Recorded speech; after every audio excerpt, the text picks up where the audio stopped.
Happy day. Come on in. We're doing a special evening PM edition of Car Chronicles. Come on in. I want to talk about some things that took place today. Today's Monday. A lot of big things were supposed to happen today on Monday, August 25th, 2025. So I want to talk about those things. Come on in. I want to talk all things Donald J. Trump, all things Kilmar Abrego Garcia, all things politics. Come on in, like the video. Let's talk about it. Child, these folks out here mad. They are upset. People are in their feelings.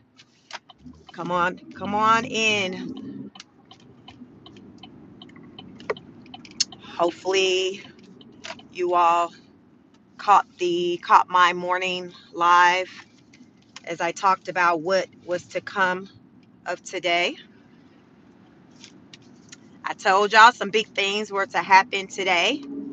Kilmar Abrego Garcia had to show up to court today, immigration court. Come on in. I'm gonna give you all a minute, some more time to come on in before I get to it. I know I'll be having a lot of information. So I want to let as many people as I can come in before I start just doing what I do. Come on in. Let me know where you chiming in from. Have you been following the story centered around Kilmar Abrego Garcia? Child, he went to court today. He had to show up to court today. He had to show up for court today. And let's just say it didn't work out in his favor like he would have liked. It didn't work out in his favor. It worked out like most of us thought it was going to work out. I wasn't surprised with how it worked out. Come on in. Y'all like this video. Double tap the screen. Do a 1-2. Double tap the screen. We're going to talk about it. We're going to talk about it. Abrego Garcia. So his full name is Kilmar Abrego Garcia. He was released from jail in Tennessee on Friday. He was in jail on human trafficking, human smuggling charges. So he was the guy that, like, back when Trump first started getting people up out of here, he was like on that first flight to El Salvador, to CCOT, the prison over there they call CCOT. I talked about it a lot on my channel. Make sure you subscribe to my channel so you can get the updates. But Kilmar Abrego Garcia made news because he was on that first flight. That I call it the first Spirit flight over to El Salvador earlier this year. I think he went over there in March. So after Trump sent him over there on that first flight, that one-way flight, his family lawyered up and just was all across the news saying that he was wrongfully sent over there. The Trump administration said, well, no, we sent him over there because he's affiliated with a gang, he's here illegally, and he's doing the absolute most. So listen, we got a lot of boxes checked off. So the attorneys for Garcia, they were like, yo, the documents, the paperwork says that he is to not be deported to El Salvador. And you all sent him, Trump, you and your team, your administration sent him to El Salvador. And in the documents, the judge said he is to not be deported back to El Salvador, which is where he's from. Why? Well, he came over here when he was 16, and apparently I think it was him and a brother. They were running from gangs. So the reason why they allegedly came to the United States was because they were running from gangs. So the judge was like, all right, then, well, I'm going to put in this little paperwork. I'm going to write this memo that says you are not to be deported to El Salvador. It just specifically said deported to El Salvador. It didn't say you are not to be deported, period. It just says you are not to be deported to El Salvador. So Trump administration, that was a little part that I don't know if they genuinely overlooked it or they just didn't give it him. I don't know. But anyway, the man got sent over to CCOT. He was over to CCOT. He was sent over there. He was over there for a little minute. And then finally he made his way. The judge, like, listen, you need to bring this man back because you haven't proved your case that like he needed to be sent over there. So, it went through the court system and everything. It was a whole mess, y'all. So they put him on flight. They brought him back. So when he did come back, he still was in police custody, but he was in Tennessee and he was there dealing with human smuggling charges. Come on in, y'all. Double tap the screen, do a 1-2, like the video. I'm giving y'all this information, background. We working our way up. So they brought him back to the U.S.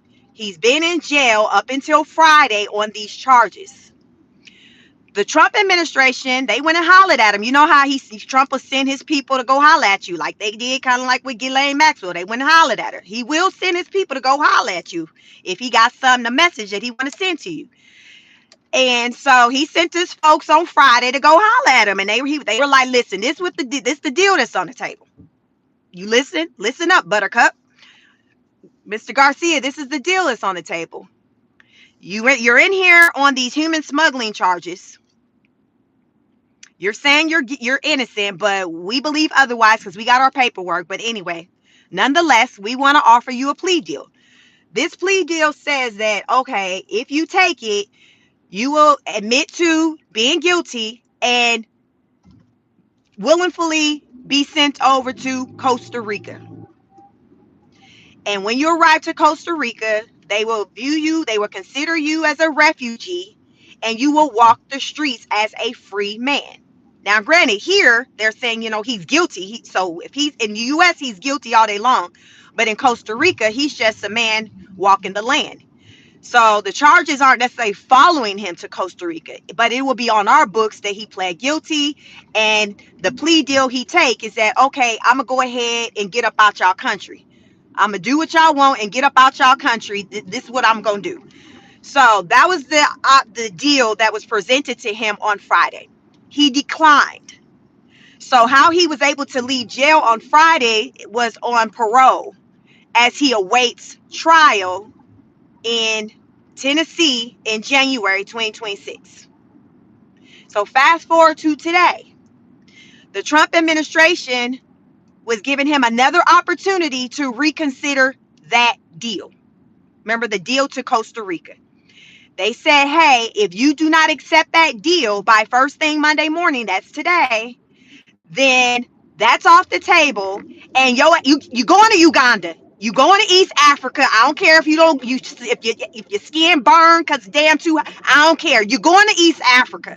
So that's what the message was. Uganda is in East Africa. Y'all might be wondering, how you come over Uganda? Yeah, I ain't even trying to go to Uganda. Listen, Trump, listen, I'm about to send these folks somewhere where they can't get into some water and think they finna be Michael Phelps and swim back over here. I'm tired of sending people up out of here and they making their way back over here. I'm tired of it. So forget all these Latin countries. No, we ain't sending you to Mexico. We're not doing that. You going to East Africa. You're going to East Africa. What, you like the West? We can send you to West Africa, South Africa, but you ain't going to them because y'all real resourceful when it come to getting out them Latin countries. I see what y'all be doing. Y'all has to be on TikTok about 5 days after you done got sent back over there talking about I'm back, bitches. Y'all done seen them TikToks with the people they done got kicked out and then they done came back and they just Trump like, I'm not effing with y'all. You going to East Africa. You finna go over there with them Africans. You finna be wearing them dashikis. You finna be walking around with a basket on your head, walking around with a leaf wrapped around your private parts. Listen, this what your future looking like because we ain't sending you to Latin countries. We not doing that. So the leader over in Uganda was like, yo, Trump, all right then. You can send people over here, but they can't be criminals. They can't be criminals, and we prefer that they're Africans of African descent. Basically, we prefer they black folks. But if listen, they can't be a criminal. So Trump is like, yo, if you don't want to take the opportunity to go to Costa Rica. The only other option we're giving you is to go to Uganda as early as Wednesday. As early as Wednesday. So that was the off. So today, Mr. Garcia had an immigration court date this morning. I talked about it on my Morning Car Chronicles. Y'all tap in. Make sure you subscribe to the channel because I bring it to you. I told y'all he had a court date today this morning. I didn't know the time, but I knew it was in the morning.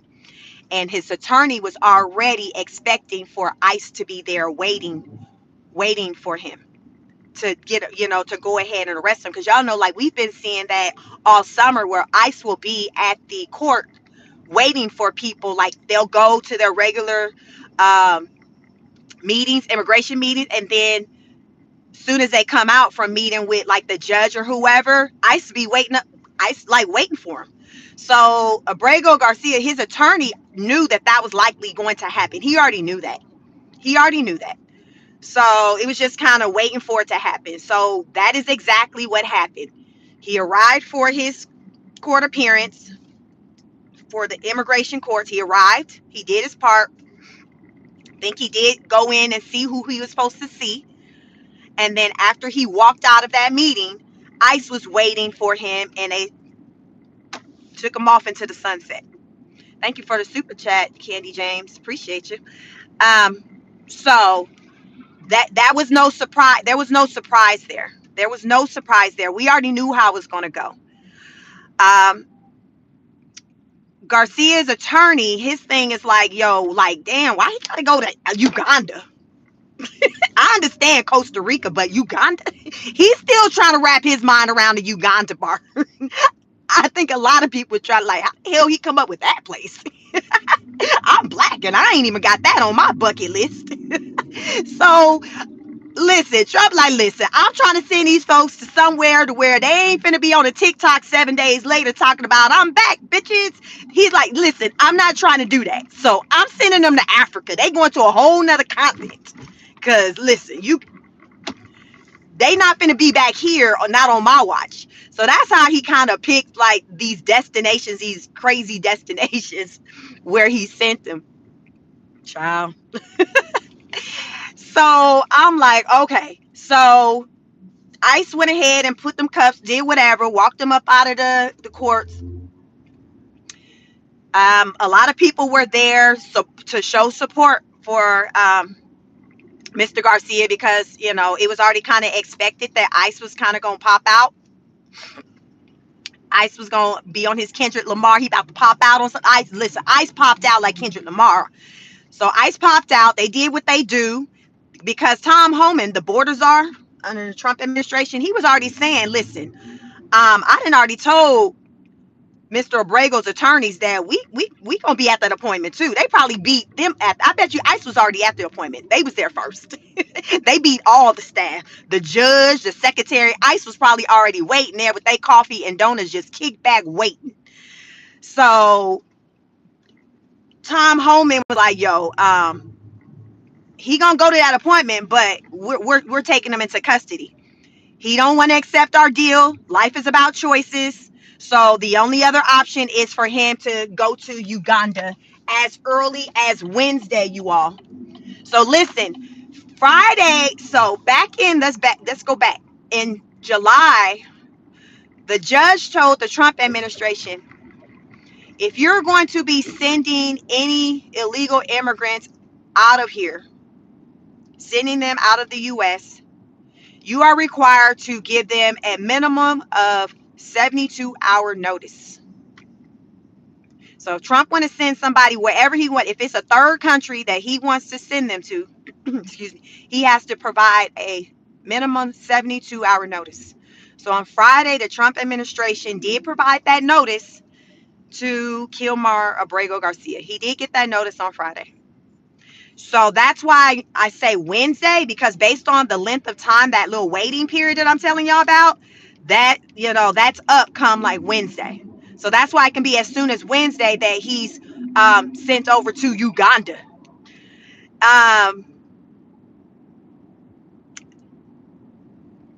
I saw before I left the office that Mr. Garcia has filed a lawsuit alleging that this is going against his constitutional rights. Y'all, what constitutional rights do somebody who is here illegally have? Y'all help me understand. I can't see the comments right now, but y'all let me know in these comments, because I be real confused about that part. Like when we get to talking about rights and that man said, listen, y'all blocking my rights. Meanwhile, I told y'all he don't speak English. So how you finna be over here talking about rights and how we done win against all your rights? And you don't even speak English, y'all. I'm not making this ish up. I seen that man this morning doing an interview. Y'all be prepared. I promise y'all be prepared for these lives. So I be in the lab. I'm a student for life. That's why y'all listen. You follow me over here. You are an honor student, y'all. We are lifetime learners. We be trying to see something. We ask these questions. We do our research. We sit back. We watch. We peep game. We see what's going on out here in these streets. So I'm listening, so he got released on Friday. So he went to his family, that wife, that one that he was putting hands and feet on, that one who went and filed 2 restraining orders against him. Yes, he went back to her house with her and the kids. And there was this woman there sitting next to him, and she was talking to him, and they were asking questions in English, and he was responding in Spanish. I said, I know you effing lying. You mean to tell me this man don't speak English? I know you lying. I know you lying if you trying to convince me that this man don't speak English. Y'all, the attorney said he been over here since he was 16. I had to go to Beyonce's internet and type in how old he is. That man 30 years old. I think his birthday was in July. This man been over here almost half his life, and he don't know English, but he got all these charges against. He over here doing the absolute most in Spanish, and you over here talking about your rights got by. If you that stuff I be talking about, yeah. How Sway, how you over here talking about some damn rights in Spanish? Like, y'all really think about that. You over here talking about you violate my rights in Spanish. You can't make this ish up. You cannot make this ish up. So, thank you for the super chat, BTK. Listen, y'all, help me understand. This is a learning environment. I never proclaim to have all the answers. Damn it, I will come on here with some questions. When she got questions, she do what? Go live. I got 2 YouTube channels where I can do that. Because, child, I'll be having questions. Because there be some stuff going on. So I'm like, okay, first of all, you don't speak English. And now you done filed a lawsuit in Spanish talking about how Trump, the president of the country that you are illegally in, has violated your constitutional rights. Y'all, I don't be making this ish up. I know it be sounding crazy, and y'all be like, oh, I know she effing lying. I promise you I don't be lying. I deliver it in a different kind of way that I promise you ain't never heard it delivered before, but it don't be no lies told over here. I deliver it in a way so y'all ain't walking away confused. You like, damn, that ish effed up. The way she painted that picture, because a lot of folks out here confused and not really sure on what freak going on, but I'm kind of tapped in because, my content is centered around like the politics. So it's like it's my job. So I become tapped in a way that a lot of people don't. So I do a lot of that research. So here it is, a man who been over here since he was 16, illegally, been doing the absolute most. There is a paper trail for it. Hell, the wife didn't help build a paper trail for it. She got charges. Part of his charges on the record is because of her saying that he was over there putting hands and feet on her. That ain't made up or alleged or nothing. It's documented. It's documented. That's the same woman who he got released to go to her house on Friday. I said, well, damn, I hope that he's showing her some love now after she done went across all the damn internet and Kate for him to talk about like as though he's some upstanding husband and father. I hope that he don't even think he want to raise his voice to her. Raise a voice, a hand, a foot, a pinky toe, a hair, or anything the way this woman have caped for him. And that's whose house he had his heels kicked up Well, he was able to have his heels kicked up there for a weekend, but he ain't sleeping there.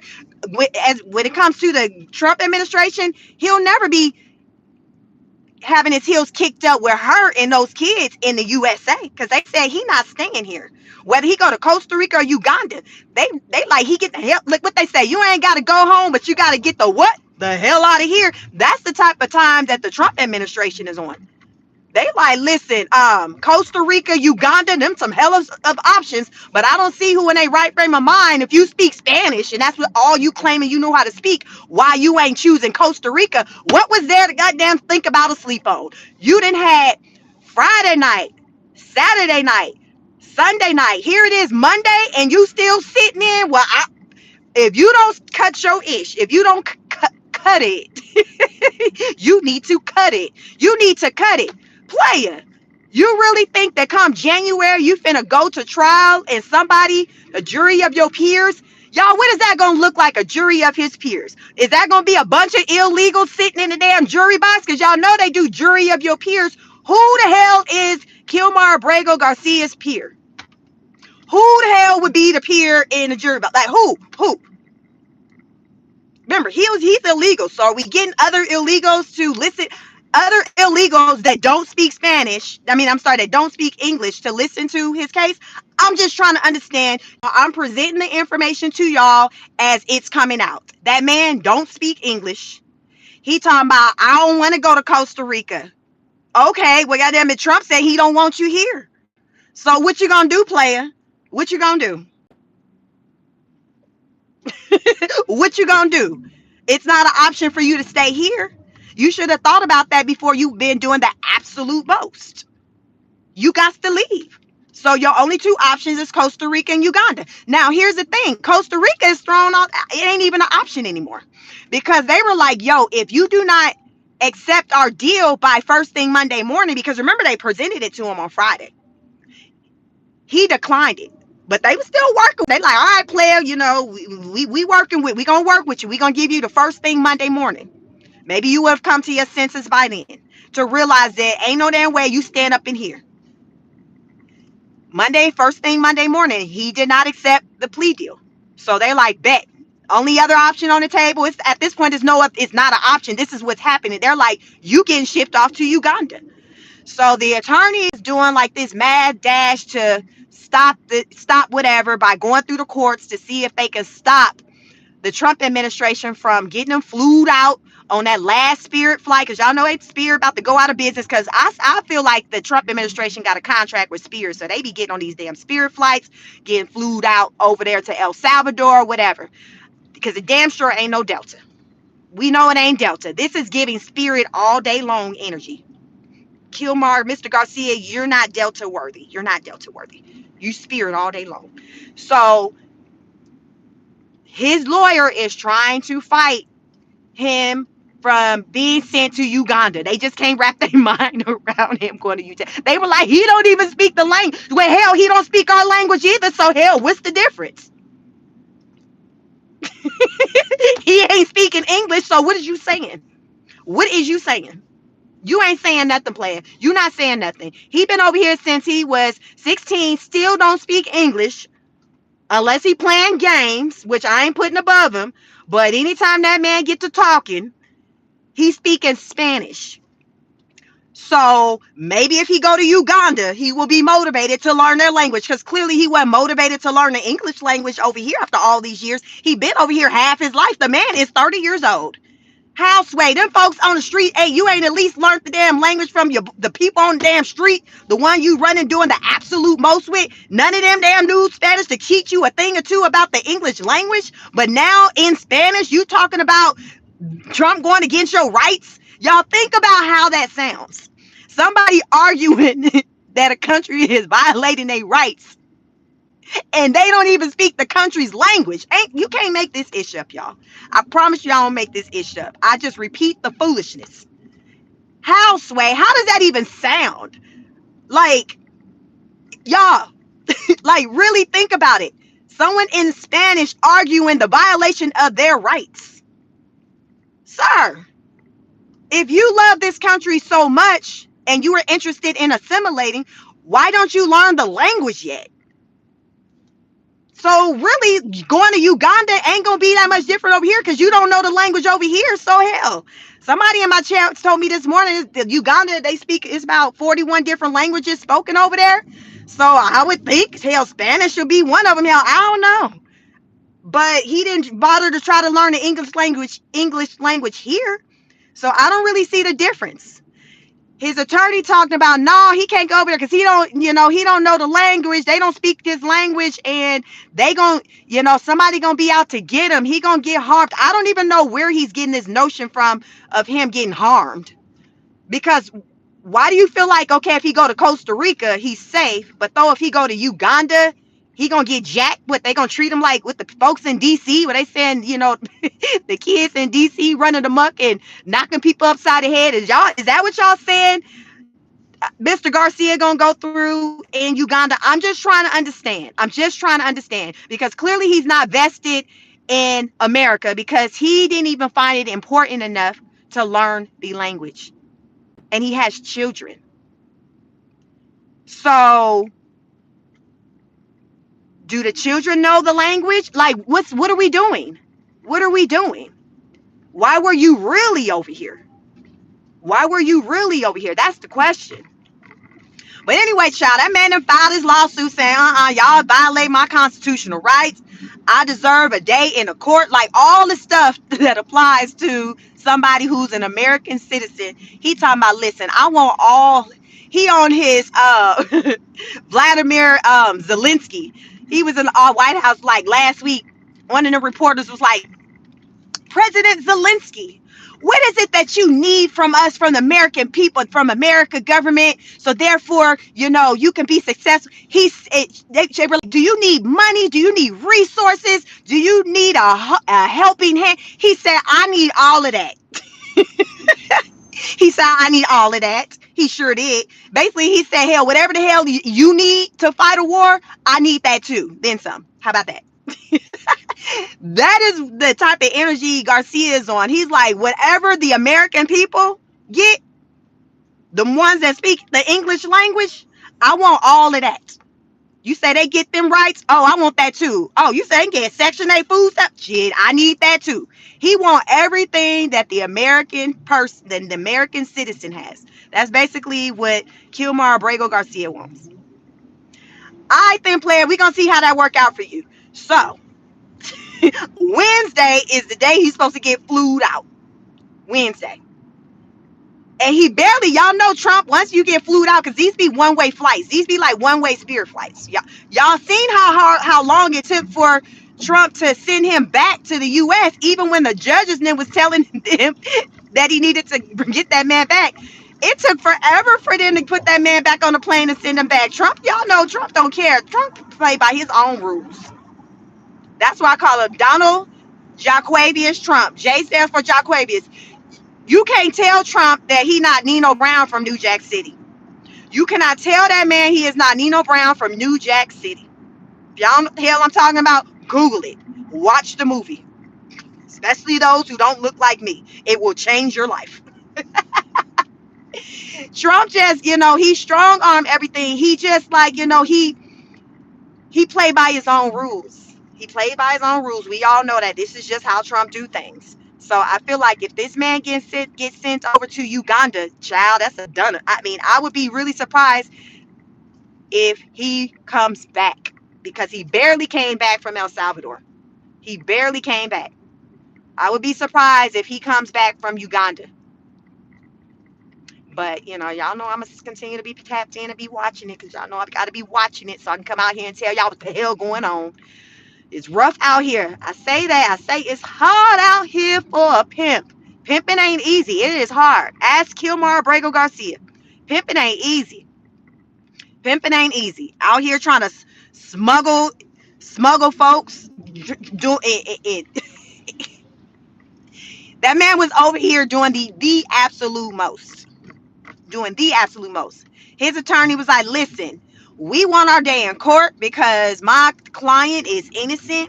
He didn't do these things that he's been accused of. And this whole MS-13 gang, he is not a part of a gang, or nor has he ever been part of a gang.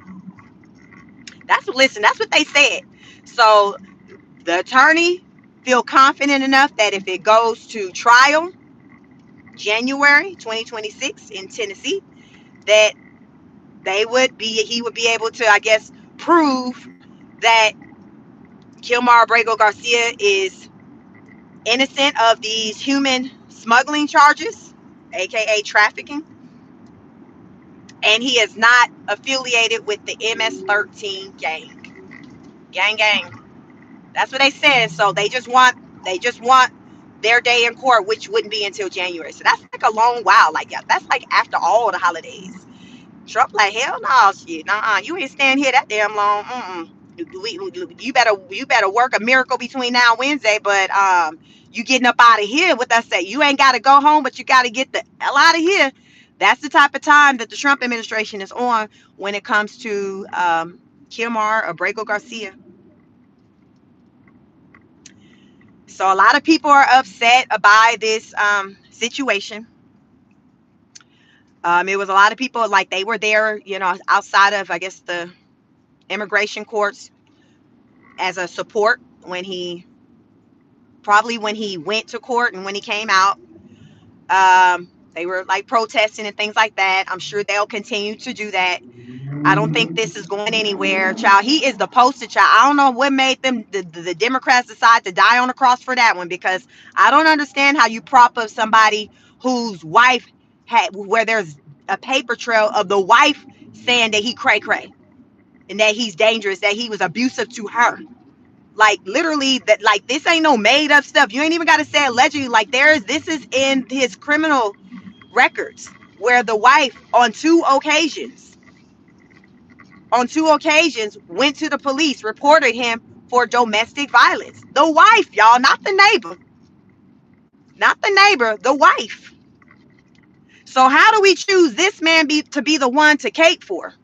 That's what I'm trying to understand. Like, it wasn't somebody else. Like, I don't know. Like, child, that's the one they chose to have the poster child of the of the illegal immigration fight. That's who they got.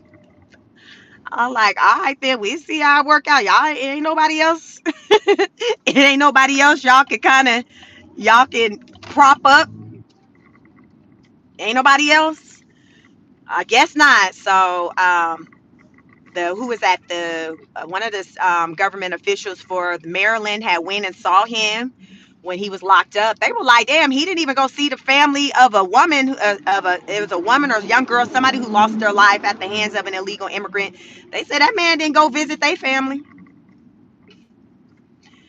I think a lot of times when it comes to this stuff centered around Trump, it don't really be about the cause a lot when people like fight against him when it comes to things. It's just the fact that Trump is behind it. So they be like, F Trump, I don't like Trump. So if he say the sky blue, I'm going to argue and down across that it's green.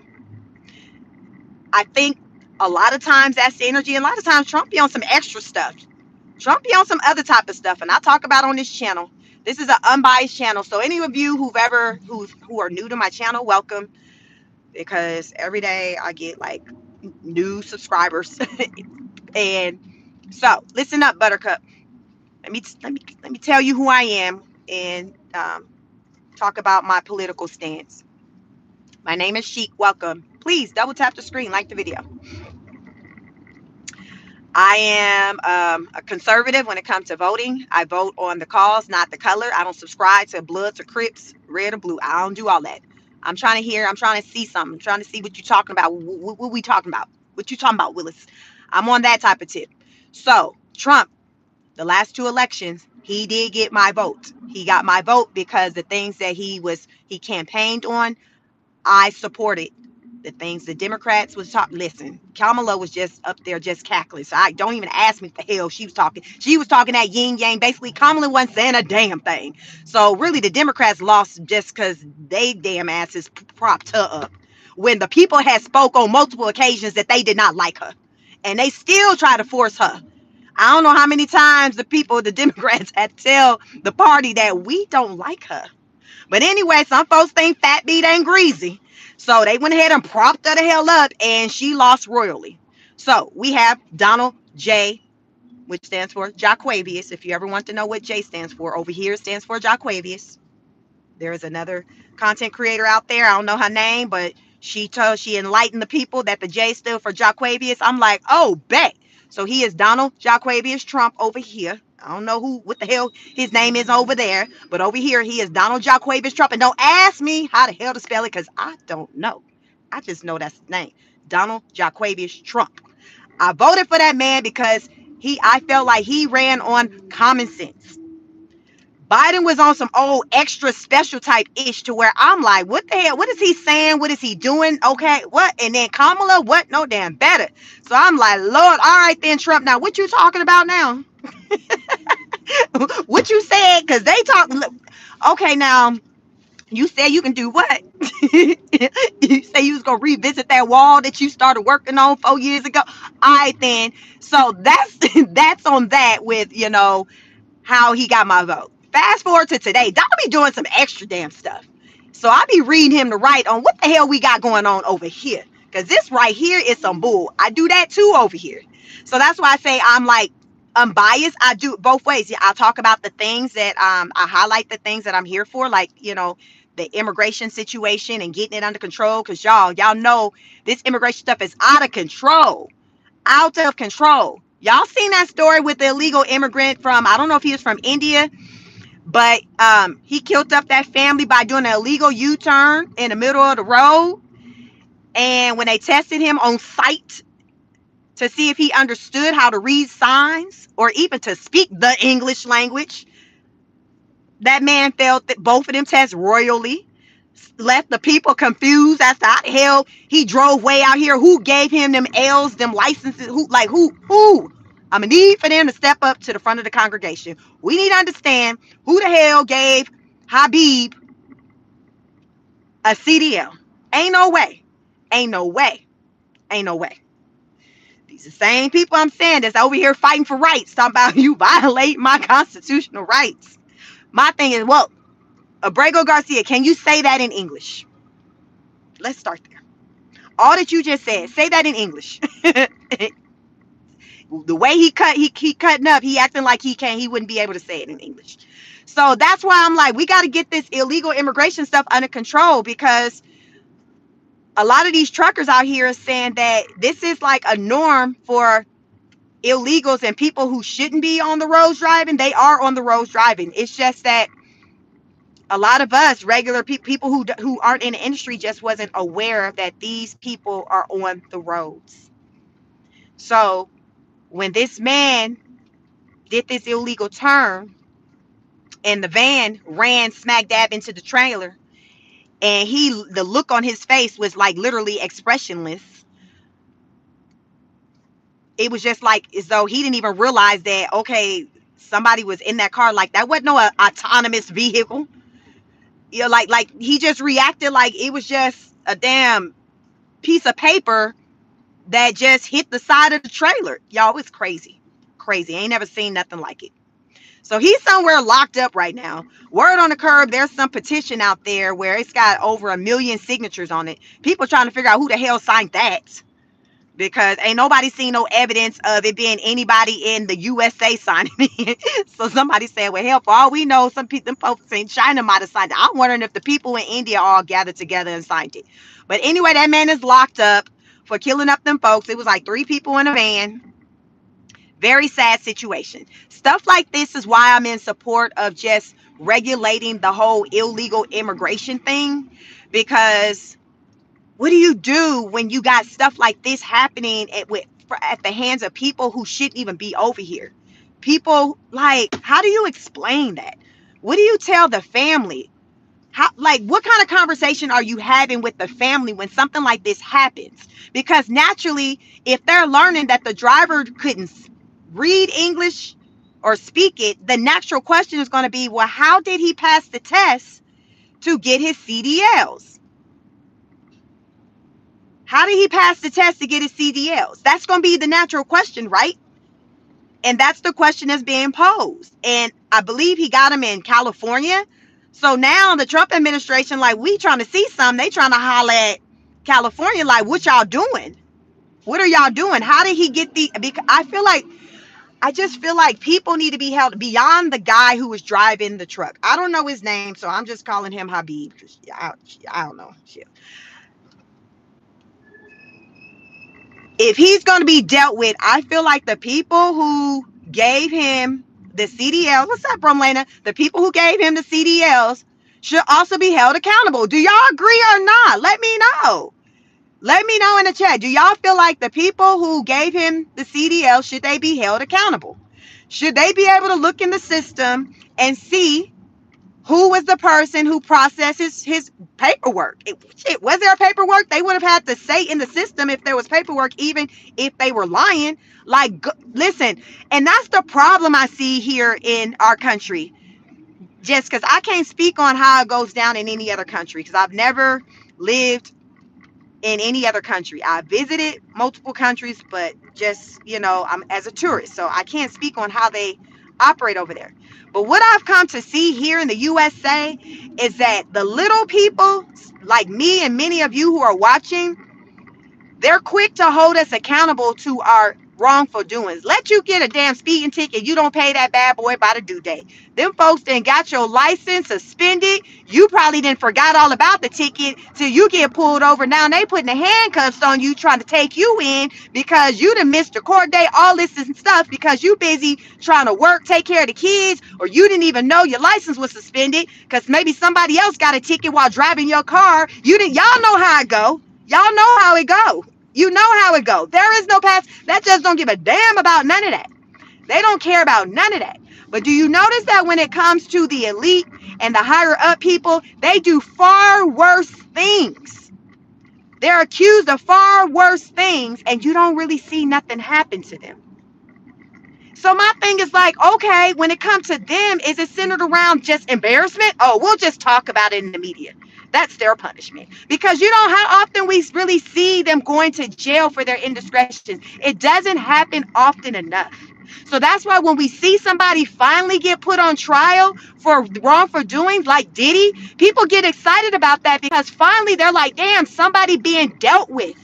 Somebody finally being dealt with. Somebody with money finally being dealt with and not buying their way out of shit. And that's what happens a lot here in our country.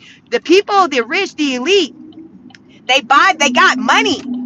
How many years, how often have we heard about Clinton's name, the Clintons' name being caught up in ish, the Obama's name being caught up in ish, the Trump names being caught up in ish, the Biden name being caught up in ish, but it's just water cooler talk. Like my thing, y'all, I used to throw this out there when it came to these Epstein files. Let's just say the list comes out with who's on the list. What the freak happens after that? Because from what I've seen, I'm not banking on anything happen after that. It'll just be the embarrassment. Like ain't nobody, there's never been no talks about nobody going to jail if a list were revealed. It's the embarrassment. Like, how many of y'all, I called it non-mainstream news. I refer to it as underground news. How many of y'all are tapped in to the underground news? That news that you may see under Telegram, that international news, that unbiased news, because they don't have a dog in the fight. And you see these suspect pictures of people, some of your favorites, your politicians, your actors, your actresses, your sports athletes, and you see them in these compromising positions. Pictures just floating, because a lot of this issue, it's out there. It's out there. But like I said, it's just water cooler talk. Folks, the powers that be, they act like they don't see it. They act like they don't see it because they don't want to deal with it, because they know this is a normal thing in that world. We can't do it and get away with it, but in their world, this is how they roll. They be on that type of pedo stuff and traffic. They be on that type of time. This is what they do. Why y'all think they call it Holly Weird? Why do y'all think that? There's a reason why they call it that. It's different rules. It's like a whole different world. It's very different. So because it's different, those things that they do, they're not really dealt with, because it's like everybody do it. But in our world, we're not allotted those same passes. It's just like, nope, the law says this. You got, like, it's crazy. Here's something Y'all come on in, like this video, like the video. Let's see if we can get to 100 likes. I'm talking. Someone shared something with me today about this bill passing that would allow an adult is someone age 18 and over, to marry a girl or someone who's 14 years old. I repeat, there is a bill out there. Y'all can look into it, because I was listening to another content creator give commentary on this information. There is a bill that's supposed to be out there where they're wanting to change the law to have to where young girls who are 14 years old, they no longer need to have parental consent to marry. Look into it, because I was listening to another content creator kind of talk about it. So I haven't gotten, because I was in the office today, I haven't got a chance to deep dive into it. But what he was saying is that, like, right now, anybody under 18, you can get married, but with your legal guardian's consent, right? Y'all remember the story of R. Kelly and Aaliyah, and allegedly R. Kelly married Aaliyah when she was like, what, 15? And then it was said that there was documents out there that showed that her parents signed off on the situation, on her being able to marry the singer R. Kelly, who's locked up right now for just crazy. Look him up. he got all kinds of charges. Let's just say he ain't coming home. He ain't coming home. So on the books right now is, yes, if you're under 18, you can get married, but you have to have, the consent. Well, what this law would say is that the young girls would no longer need the consent.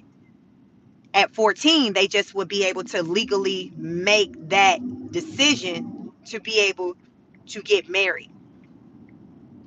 So if, say, an 18-year-old messes around with a 14-year-old, it wouldn't be a federal like violation. It would be like it'd be like a misdemeanor. It'd be more just a misdemeanor, because she's 14. At 14, on paper, it'll show that she's not classified as like a child, because she's 14. And at 14, she can consent to actually get married. Y'all got to look into this. This is something that's been presented out there. And I think right now it's coming up to a point to where, like, the Trump at the House, you know how things got to get approved. They got to sign off on it. And y'all know right now with all the Senate, the House, the Congress, everything, the Republicans are leading when it comes to the votes on that. They have more of the seats. So if this ish gets approved, it's going to be approved by Republicans, because they get most of the votes. You see what I'm saying? Look into it.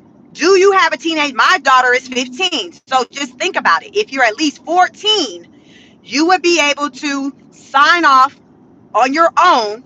You'd be able to sign your own marriage certificate, and it is valid. You don't need mama to come up there and sign off for you. This is the craziness that's going on right now in this world in the USA. Like I said, I can't speak to what's going on in Uganda, Costa Rica, El Salvador, but I can speak on what's going on in the United States of America, and it's effed up.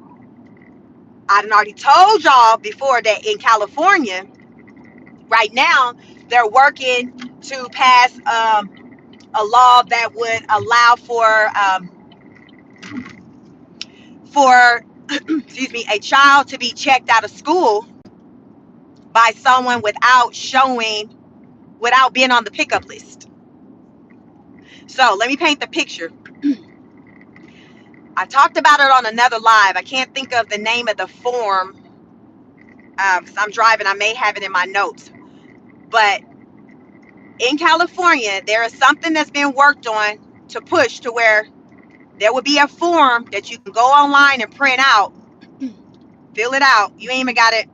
For what I've come to see, you don't even have to have it notarized. You print the form out, and it's a form that's saying that, hey, you're authorized to go and check out a child out of school. Because mostly, I know here where I live in Georgia, in order for someone to check out my children out of school, they have to be on the pickup list. From my understanding, that's just the policy everywhere. So they're gonna look to see if your name on the pickup list. If your name is not on the pickup list, they are not releasing that child to you. So California is like, yo, we want to change it up to where if a person whose name is not on a pickup list just go online and just print out this form, they sign their name, they say what their relation is to that child, no showing no verification of that being true or not. You just say, if, oh, okay, I'm her cousin, I'm her uncle, whatever, and you put the child's name on it. You go into the office and you present it to the office and no questions asked. They take the form, they make sure that it's filled out. They're now having to pull out ID. The school is not saying, hold on for a minute, let me call the parent. They're not doing none of that. They're just going off of the form. So the person who's there to pick up the child just quietly wait until the child comes down the hall from class to come to the office so you can leave and ride off into the sunset with the child. That is something right now that is on the docket to be voted on in California. Last week, they were picketing around that. Look into that.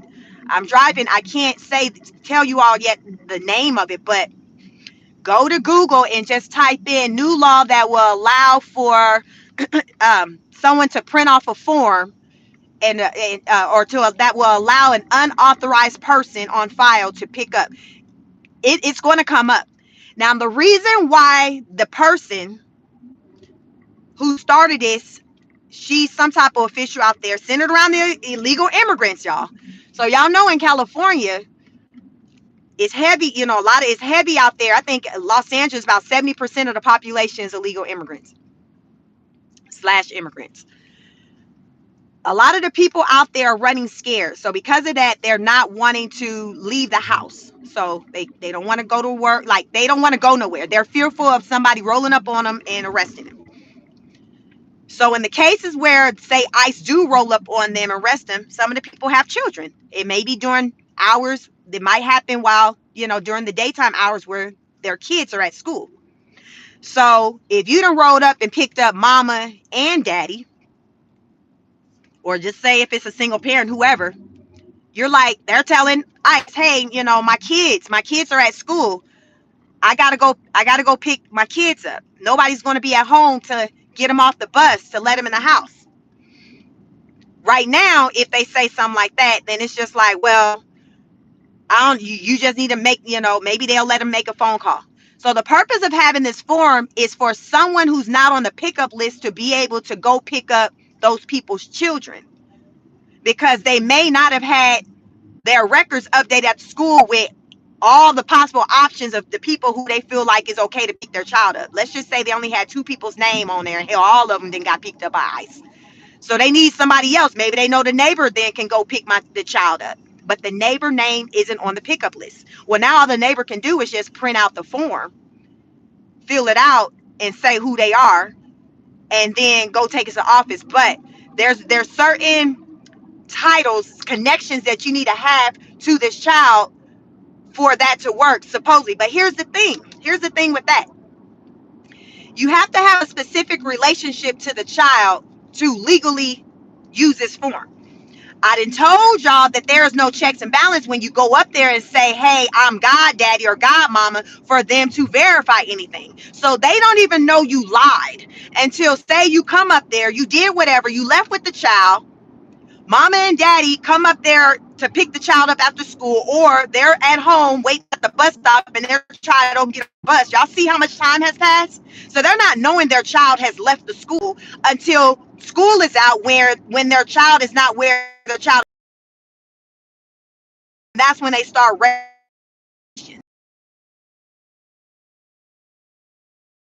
picked your child up. He provided that such and such form, that's a legal document that allows for him to pick it up. And on the form, he filled out his relation to the child being godfather. Then the parent might say, what? My child don't have a godfather. At that point, that is when now they view that person as breaking the law because they now know the person lied. You see what I'm saying? It's after the fact, a day late and a dollar short. They're doing all these checks on the back end versus the front end. So think about, let's just say if it was a 4-hour time span from when he went and checked her out to when mama and daddy or whoever realized that the child is gone. Think about how many state lines, what flight, where this child could be by this point. They're gone. They're gone. So that is a law. That's something that California is working through now, where there are people who are against having this document be available because of things like that being able to happen. And the only reason why the document, why it got even entered into the chat, is for the illegal immigrants. So therefore, when they get picked up, some random person or whoever they know can just go pick their child up from school. Look at the risk that now there is on all the other children because of the protection that we're trying to put on the illegal immigrants, a small group. So we're willing to compromise all the other damn kids for this group right here so they can be picked up from school. Like, why, if you know that you riding dirty and you ain't here legally, you need to just put everybody you can think of name on the pickup list. And so therefore, when somebody do come pick your child up, they're likely be on the pickup list. Be proactive, right? Why we got to restructure the system for the convenience of a smaller group of people. So therefore, somebody can pick their kids up. Meanwhile, we've opened up Pandora's box for the pedos to be able to walk up in a school, and because they know the name of a child in their neighborhood they've been watching, and they know, oh, I can pick, because one thing a criminal gonna know is the law. A criminal probably know a law. A lot of criminals probably know the law better than an attorney, because they got to know how to get around things. So they study this stuff. A really good criminal, a career criminal. Y'all ever notice? It might be some of y'all in the damn chat. Y'all ever notice like how the people that don't be up to no good be smart as hell? They just, you be like, damn, if only you could channel that energy into something positive. Y'all ever seen it? Don't act like it's just me who be taking notice that these criminals be super smart. They be knowing. They be knowing ish. So I'm pretty sure that these criminals, if this law passed, they're going to know that. So they're going to be like, bet. They got children, kids that's in their communities that they live around. And they're going to be like, I'm going to print out one of the documents and I'm going to put Sarah Smith's name on it because he know her name. Sometimes she plays with his dog. So he's thinking, if I go to the school and check her out, she's just 7. Let's just say she's 7. I go to the school, check her out, and just tell her some story about her parents told me to come get her. She's probably not going to really second guess it because I'm her neighbor. She's seen me talking to her parents. I've been to her house. Y'all see what I'm saying? Because sometimes kids, I've learned that most of the time when a child is violated, they're violated by somebody they know. It's not a complete stranger. How many of y'all know that? Some of y'all might have been violated. More often than not, the predator is someone you know, meaning family, friend, all of that. All of that. So the reason why it's someone you know, a lot of times people know that person knows, is because the comfort is there, the trust is there. The child view your family. They're viewing you as a protector, not somebody who's going to pray against them. So if this neighbor comes up there and checks her out of school, Sarah's not thinking nothing of it. She's going with his story. Remember, she's 7. He's saying, oh, your mom and dad, they had something to do. They told me to come pick you up. Child, don't let him have his damn dog in the car. He knows Sarah like playing with the dog. Y'all see what I'm saying? It's not going to be hard. So Sarah like, damn, bet. I get out of school and I get to play with the dog. Mommy and daddy won't let me have a dog at home, but Mr. Tom, he lets me play with his dog. So Sarah done got excited. She playing with the dog. She's a baby. So she gone, y'all. Mama and daddy don't know Sarah is gone until school lets out and Sarah don't get off the school bus. Or school gets out and Sarah don't, when the parent go through the car, drive through the car, rider's line, Sarah's not out there. Y'all, look how much time have passed. Then when the parents posing questions to the school like, well, he showed us this legal document that allows for us to release your child to him. We followed the protocol, which they would have, because based on how this law is going to be presented, the protocol is just for the person to bring in this document. No questions asked. They ain't got to show no ID. The school ain't got to call the parents or nothing, y'all. Like, really think about it. Any of you that are parents, think about right now somebody being able to come to your child's school, bring in a document that they printed off of the internet, sign their signature, write your child's name in there, make up some connection to your child that falls into the accepted requirement of who can pick up the child, because it's only certain type of relations, connections to the child that you can be. So it can be like parent, grandparent, godparent, cousin. Like it's certain titles that you have to, connections you have to that child. So think about, and mind you, Jimmy, I can say Jimmy, I'm Jimmy cousin. How the hell I ain't gotta prove that. I didn't went and told that school I'm here to pick up Jimmy. Well, who are you? I'm Jimmy cousin. They're like, okay, isn't that crazy, y'all? That they ain't got to pull out, I ain't got to pull out ID or nothing, y'all. I just got to fill out this form, check the box to say what my connection is, write the child's name, and all the school can do is just say, okay. Isn't that a scary thought? Like, think about that. Those of you who got children, grandchildren, like really where it just go down and you don't even know all that's taking place.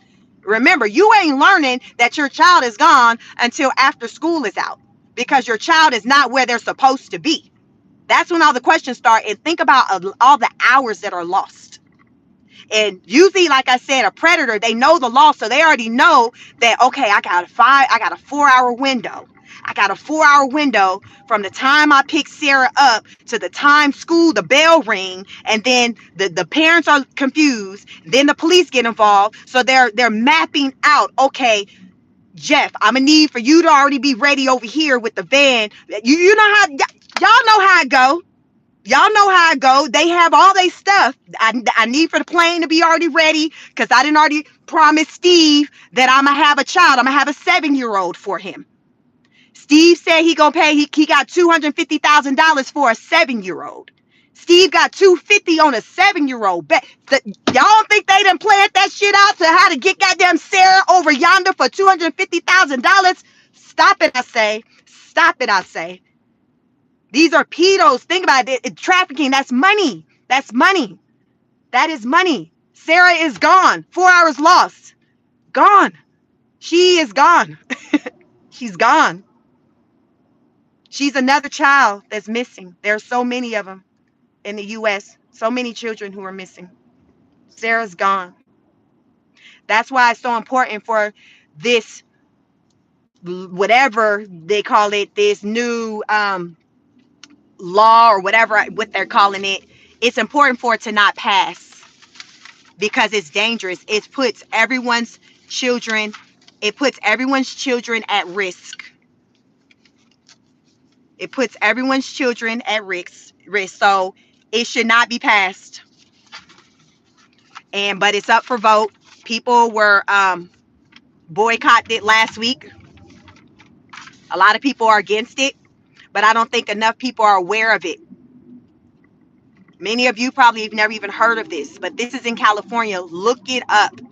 It's a name. Let me see. There's a name. What's the name of this? I got to figure out what the name of this. Y'all got to look it up. I need for y'all to look it up because it's very important. Right now, this is just for the state of, it's called, okay, the bill is called AB 495. I repeat, Google Bill AB 495. There was a protest about it last Tuesday in California. If the bill is passed, it would amend sections of the California Education Code, Family and Probate Code. Changes to the bill would include expanding who is eligible to use what is called a caregiver authorization affidavit. That is the name of that form. When I told you, I remember there's a form you have to print out. It's called a caregiver authorization affidavit. Many people who are protesting are concerned that AB 495 would unintentionally give access to decisions about children's education and health to ill-intended adults without the parents' knowledge.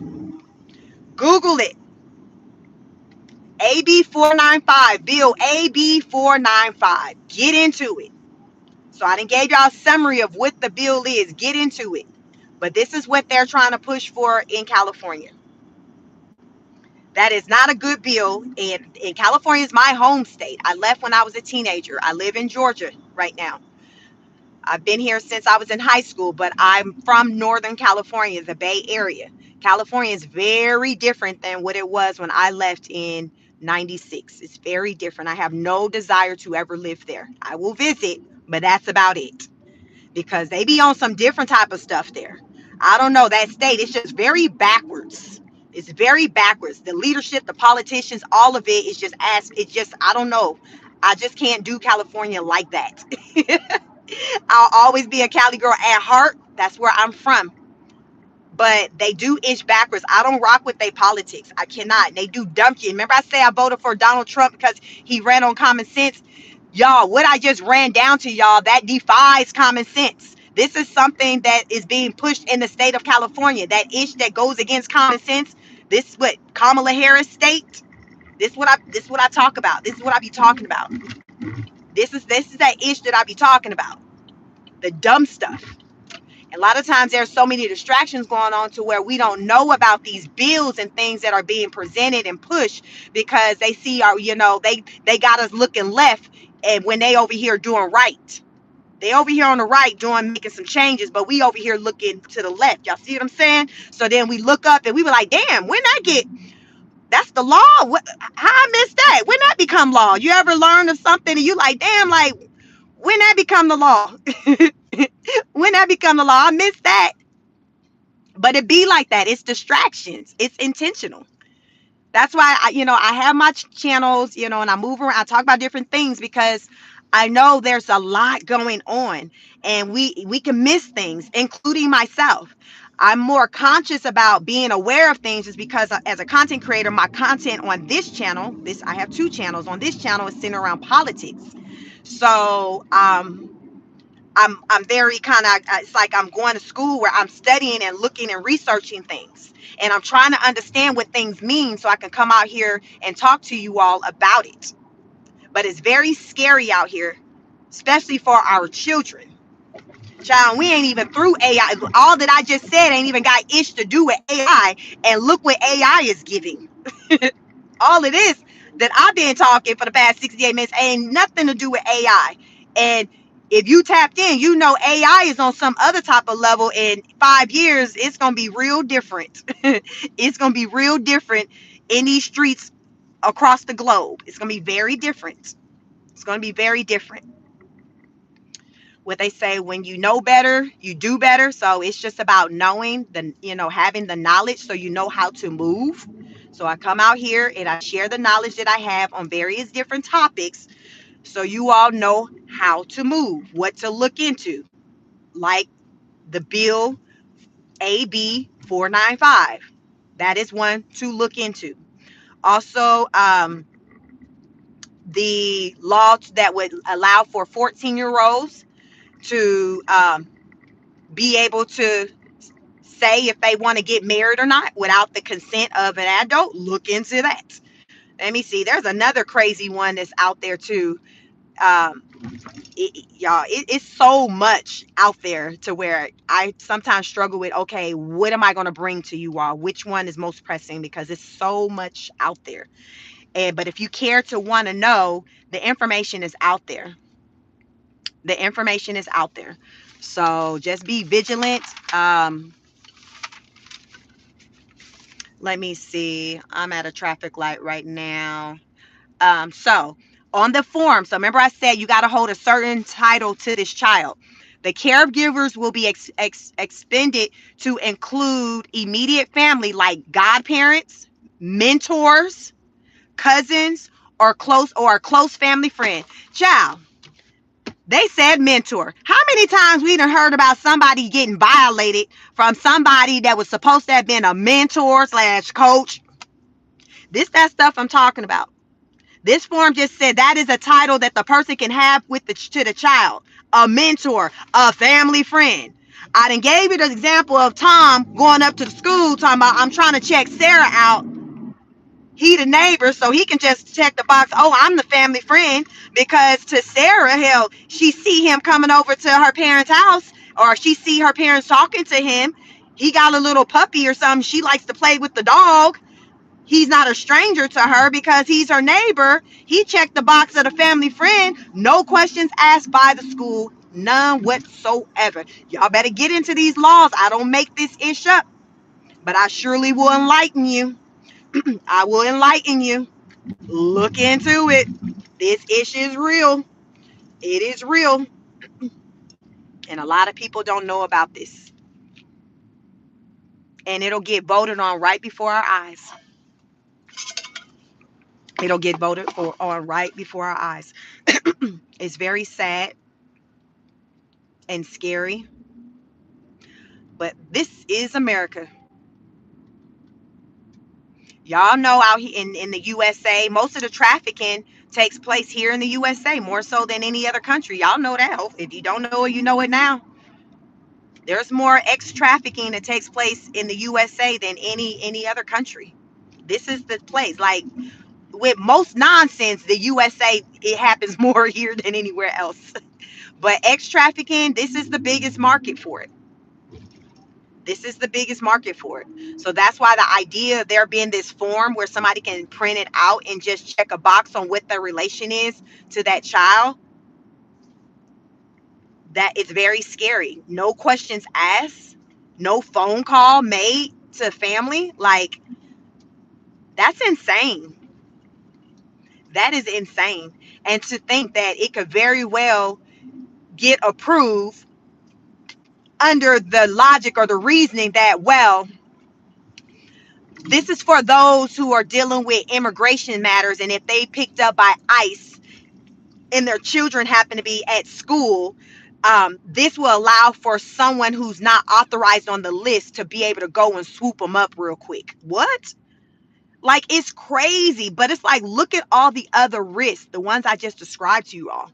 Look at all the other risks, but you're willing to risk it all because of the situation with the illegal immigrants running scared and they don't want to leave the house. Or when they do leave the house, they're picked up. They're picked up by ICE, and now they don't have anyone to go pick their kids up. Y'all, it's crazy. You can't make this issue up. I promise y'all, I don't come out here lying, making up nothing. This is the God honest truth. I be telling y'all, as crazy as it may sound, it's insane, but this is America. I always think of Donald Glover's song when I think about foolishness, and I just have playing in my mind, this is America, because this is how we roll here in America. It's the thought.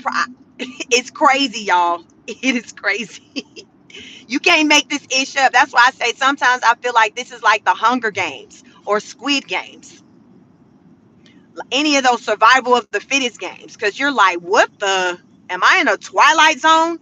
Because it's just so crazy, and a lot of times it defies logic and common sense to where you can't wrap your mind around this ish that's taking place.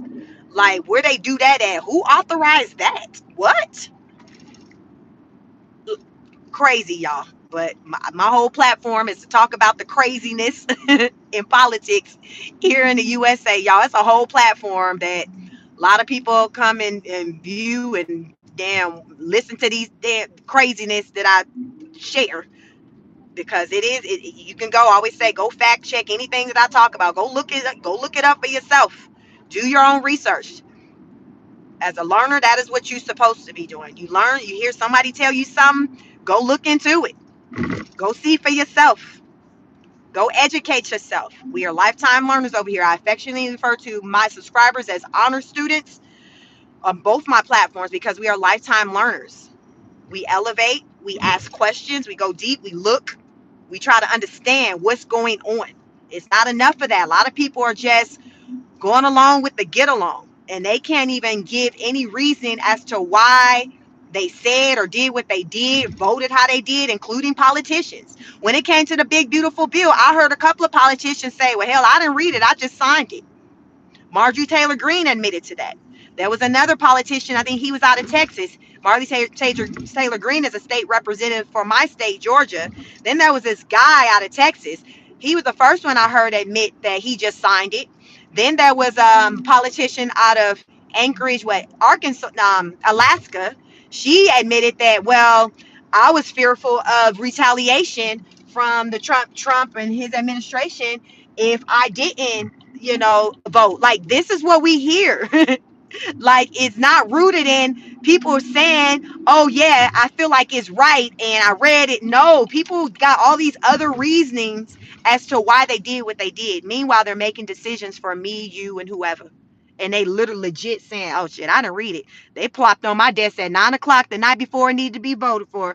And since it was pushed by my party is trying to push it, so I just assumed that shit, we Gucci, that I need to give my vote. Like, y'all, they was saying this with a straight face, with the Urkel. Did I do that? Like, child. I'm like, then what got me is the politician and the lady in Alaska. She done did her vote. Then she got the nerve to be trying to say, well, yes, because when it go to the Senate, they really need to do this, and that to make sure this bill. Why did you sign off? How you finna sign off for it to pass, but then try to say it with your chest and dictate with the next group of people how they supposed to vote, but because you want them to vote the opposite of how you voted because you didn't have the balls to vote how you really wanted to vote. Like, if you don't have several seats. But she was like, yeah, because I voted for it, but the Senate, before they vote on it, vote yes, they need to make sure this, that, and the third is not. Shut your. That was my energy. Karen, shut your. That was my energy. Because why'd you vote for it if you felt like this? You pushing the responsibility on the next person and trying to say, well, they better not vote for it because of this, and that, when you had every right to not vote for it yourself. But you voted for it. You said yes. But now you trying to dictate how the next level is supposed to vote, and you trying to side eye them if they vote the way you voted. You can't make this ish up, y'all. You cannot make it up. It's really weird out here. It's very weird out here. But these are the people who are making these decisions for us. Yeah, they sure are. These are the people who are making these decisions for us. What do you do? What do you do? A lot of people just be like, gee, I ain't voted since 1982. You got a lot of people who don't vote. And it's just like, now with the way things are going, it's like, does it really matter? Does it really matter? Like, really? Like, really, does it matter? Because it's given that people going to do what they want to do regardless. People going to do what they want to do. That's what it's given. People going to do what they want to do. So does it even matter? The vote being cast, does it matter? Because I even feel like we in some strange times, and Trump doing whatever he doing. But I really just, I think if Kamala Harris would have got in and got the vote too, it'd be some other types of conversations we'd be having centered around how she moving. Because a lot of people just didn't. She wasn't the sharpest knife in the drawer. I just think it would just be a whole different conversation about whatever she was doing. Yes, it wasn't. I guess a lot of people feel like, well, hey, it wasn't a lot of strong options on the table with voting. Like I said, my vote was based on, centered around common sense, and I felt like Trump at the time when he was running, he was speaking things centered around like common sense with how he wanted the government to be, and it was just polar opposite of like how the government was at the time under President Biden's leadership. It was real different. So I'm like, listen, I'm here for change because what we've been getting for the past 4 years, it hasn't been good. So I'm here for this change that uh, Donald Jaquavius Trump said that he was here to make. So I'm like, all right, then sign me up, because this right here is some bull. But it's been real crazy since Trump has been in office. It's been real different. It's been very different. And I talk about how different it's been almost daily on this channel. So if you want to know what that means, you got to subscribe to this channel to hear what the hell with the next thing. Because every time something pop off, I be like, Lord Jesus, I make note of it. So when I go live, I talk about it to enlighten y'all, just in case y'all missed it. Just in case y'all missed it. But it's getting weird. It's crazy out here. It's crazy out here. But this is America. This is America. Once I get stationary, I'll get into the comments some and see what you all have to say. But thanks for riding along with me. I normally don't do a car chronicle drive, live in the PM. I do it every now and then, but usually I do my car chronicles in the morning on Tuesdays and Wednesdays.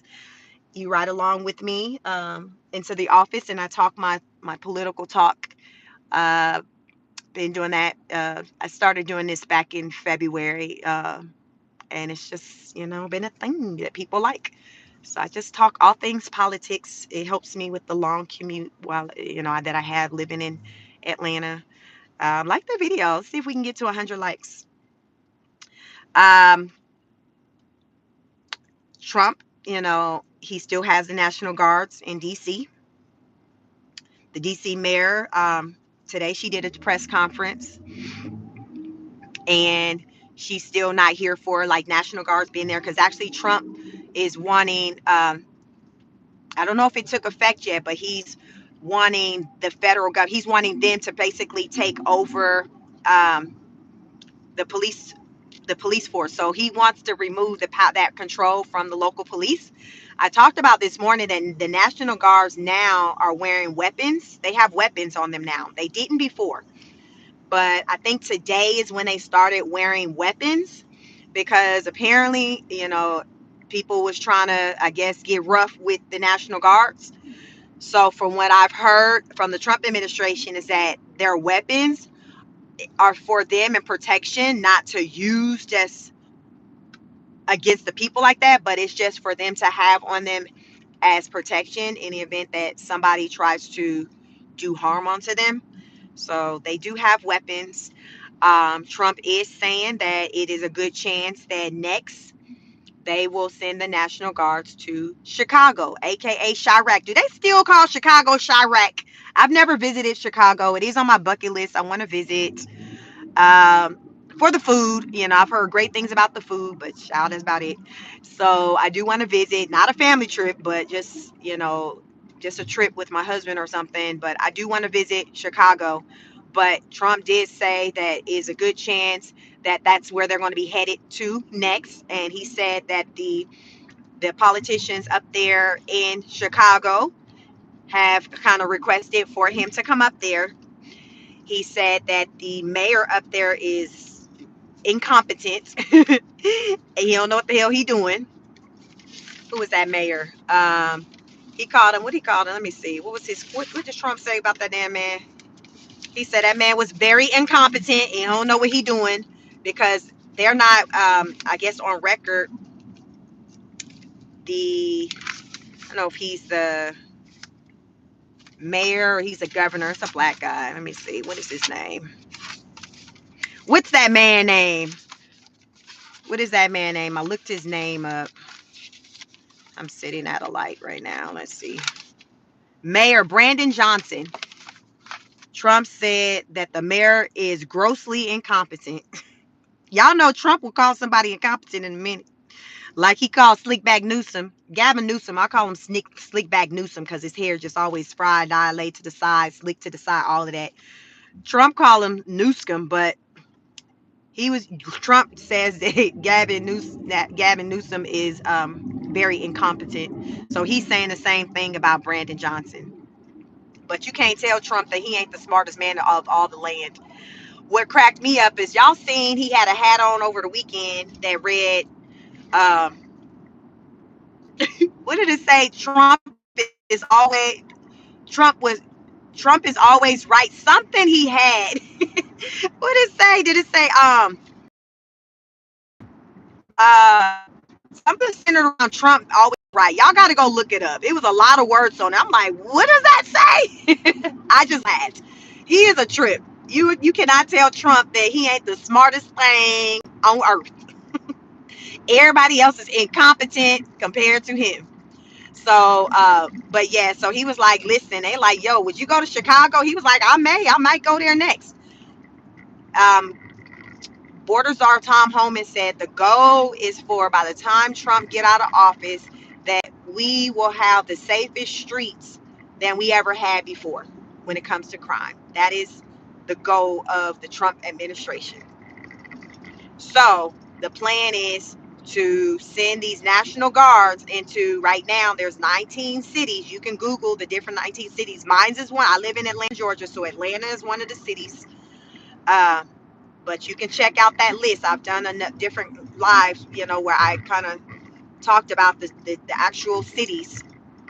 But you can look that up. The 19 cities that Trump plans to send the National Guards to. So check to see if your city is on that list. Some places are here, like Albuquerque, New Mexico is one of them. From what I hear, they are here for Trump sending National Guards there to get their crime under control. Uh, the mayor, the person who's over Baltimore, Maryland, he's like, no, you don't need to be coming over here. So some places they're here for, him coming into their cities, and then there's some that's not. I'm not quite sure how the state of Georgia feels. I haven't heard any political talk centered around how local politicians feel about the National Guard coming into Atlanta.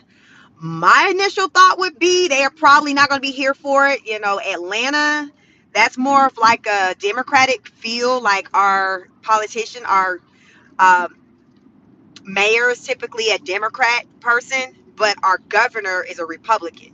So as a whole, the state is pretty much ran, like a red state because it's a Republican state. But in the inner city of like Atlanta, um, in the inner city of Atlanta, like it's different. They Democrat all day long. They Democrat all day long. So I would imagine they're not going to be here for the National Guards coming into Atlanta. I don't think they would. Mm-mm. I don't think that they will be here for that. But I'm gonna listen out to see if there's anything that come across the news. Um, if there's anything that come across the news talking about how Georgia feels about the National Guards. I got to kind of deep dive into that.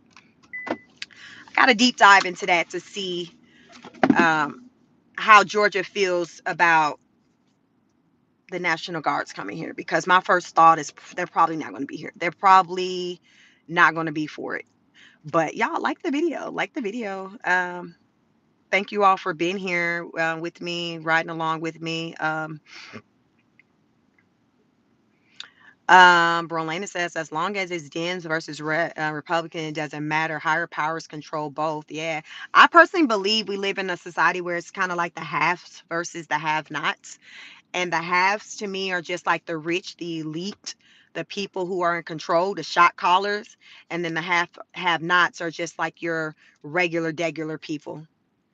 I think that's pretty much where we're at. It's not even centered around like a black or white thing so much. It's just like haves or have nots. Because you got a lot of, black people and white people who are out here struggling, y'all. Y'all see them TikToks? People going through it. People of all skin tones are going through it. Hell, I see more damn videos with white folks talking about, black folks, how y'all been doing this? The struggle is real. I don't understand how y'all been living like this. How y'all been doing it? How y'all been making $1 out of 15 cents? Help me understand, because I don't understand how y'all be doing this. But listen, our people, we make a way. That's just what we used to. We gonna make a way. We saw mama make a way. So that's just like, it's like, when you're used to the struggle, it's just like, okay, because that's kind of what you're used to.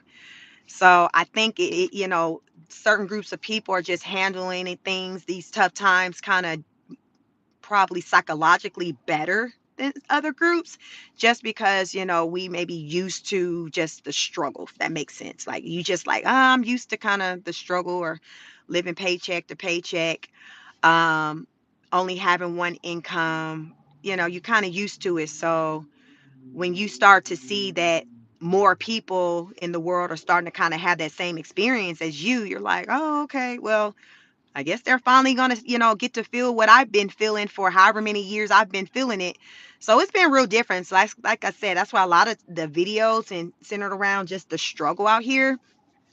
I see a lot of videos with people um, who aren't, brown skinned people, who are like, child, it's hard. Like, well, I don't know. She helped me.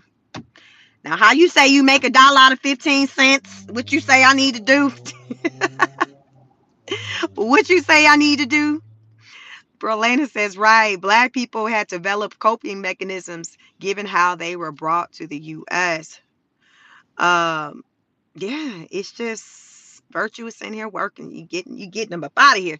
Yeah, I mean, it's just, you do what you got to do, and that's basically, for those who wonder, like, damn, what am I supposed to do? Like, this is just kind of, this is it's just really, if you hear somebody tell you, I just do what I got to do, like, that means a lot to us. We just do what we got to do. Like, we're just, what do you do? Complaining about it, like, that's not going to get ish done. We just gotta just go to work, put our head down, go to work, do the best that we can do. We're a praying group of people, spiritual group of people. So we definitely, pull energy from like a higher power. And then, yeah, it's just like, Lord will make a way. He just make a way for us, just like he did during slavery times. He made a way. He made a way for us. And he can make a way for you. You just got to believe that there is a way out.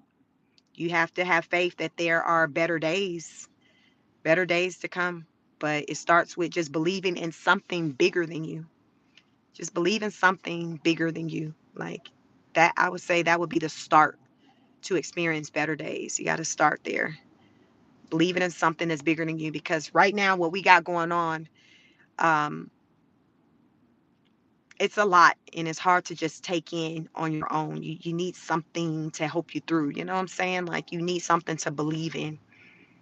And what they say, walk by faith and not by sight. So it's heavy in these times of walking by faith and not by sight.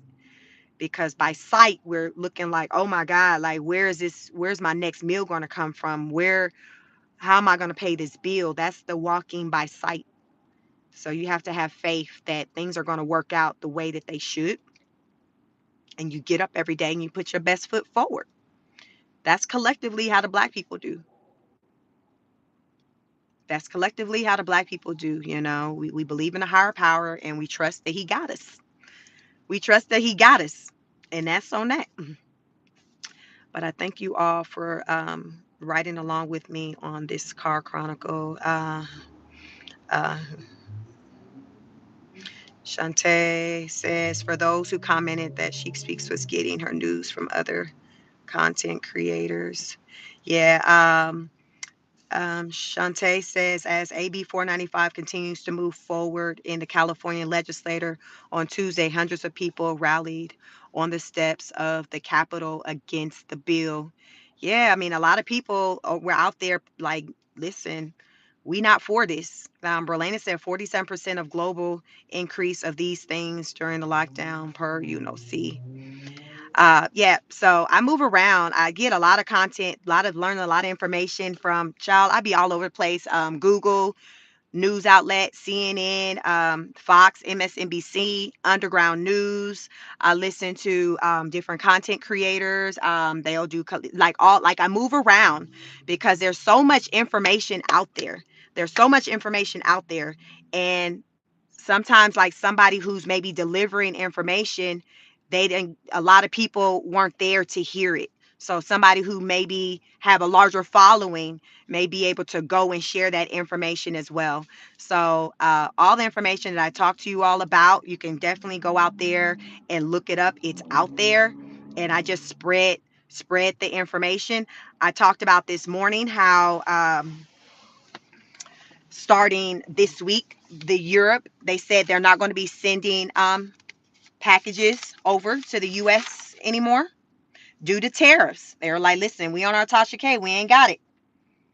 Due to tariffs, they're not sending packages over. They was like, listen, we DHL, y'all know that the shipping company, they're the largest shipping provider in Europe. They said on Saturday they announced they will no longer be able to accept and transport parcels and postal items containing goods from business customers destined for the U.S. So they made an announcement and said, listen, don't be telling us, don't be putting in no request for us to stop by to be picking up no packages if they are going to the U.S. because we're not shipping to the U.S. We're not shipping to the U.S. Um, Mail from multiple European countries was suspended due to the new import tariffs effective Friday, August 29th. Goods will be subject to import tariffs. So that's when these tariffs, that Trump kind of put out there on and tacked onto these countries, it's different percentages, for different countries. That takes effect on Friday, at least for Europe. They're like, listen, effective Friday, um, the goods will be subject to tariffs. Prior to this change with tariffs,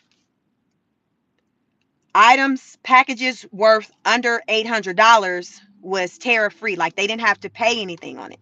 So they're going from being able to send over packages that had a value of under $800 for free without, the tariffs being attached to it, to now basically all the goods being qualifying for tariffs. You see? So that's like a big deal for them. They're like, oh my God, like we were really saving by not having to pay tariffs on items or goods that were under $800. Now you're like saying that we got to be hit with the tariffs. So we good. We just not going to send anything to the U.S. We're just not going to effective like starting Monday, today. Other countries who have also said that they were going to stop shipping goods to the U.S. immediately are Germany, Denmark, Sweden, Italy, and then France and Australia both said that they will stop shipping items effective tomorrow, August 26th. Yeah, tomorrow. Then there are some other countries who's also, I think Italy, they're also saying that they're going to cease shipping items as well. People aren't interested in paying for these tariffs. So they're like, all right, well, we just not going to ship items to the U.S. I'm curious to see how long that's going to last because people got businesses, right? Like, how long is that going to last? I'm wanting to see who's going to budge first, these countries or if Trump, because y'all know Trump's good for changing his mind. They call the man Taco. Trump always chickens out because he changes his mind a lot. So if these countries are all saying, fine, we're not sending whatever there, I wonder if he's gonna be like, okay, let me pause. Let me do another pause or extension. Let us continue to have conversation. That's what I'm curious to see. Um, or will they act like, do like with Canada and just kind of be like, okay, and they just get in line and, pay whatever. I don't know. I want to see kind of how that's gonna work. Brolanda said, I didn't know that was what taco meant. Yes, I had to look it up online one day. I'm like, okay, what's the taco? Because I was seeing it everywhere. I'm like, taco. And yeah, so child, these people out here in these American streets gave that man that name. Probably a doggone TikToker. You can't stand them TikTokers, even though the White House just joined TikTok. Some TikToker probably gave him the name. Erica said, it's not that he changes his mind, though. It's a business tactic to get high and meet in the middle where he is benefiting more. Well, his ass, he damn sure do a lot of maneuvering and adjusting. So we'll see. We'll see. I want to see, what's gonna happen um, if he gonna, what you say, he'll his tactic. So will he apply that tactic again for what, the third or fourth time? Because he uses that tactic multiple times. So that's why I think a lot of people um feel like he changes his mind a lot because he will apply that tactic like multiple times over. So then people are like, okay, well, damn, all right, we're not kind of trying to take you serious because you're not standing on business. But where I want to see, like, is he gonna do that again, or will these countries get in line and say, bet, we'll pay the tariffs, whatever. We need to eat. Everybody need to eat. Now, how much you said you want from us? That's what I want to see. What's going to happen with that? Because it seems like this is like the tester week where these countries are all um, saying they about to stand on business. I guess because of the tariff will go into effect Friday. So you hear all these countries talking about what they not going to do effective immediately or Monday or Tuesday. So of course I'll continue to watch it, as I watch all the political things. Um,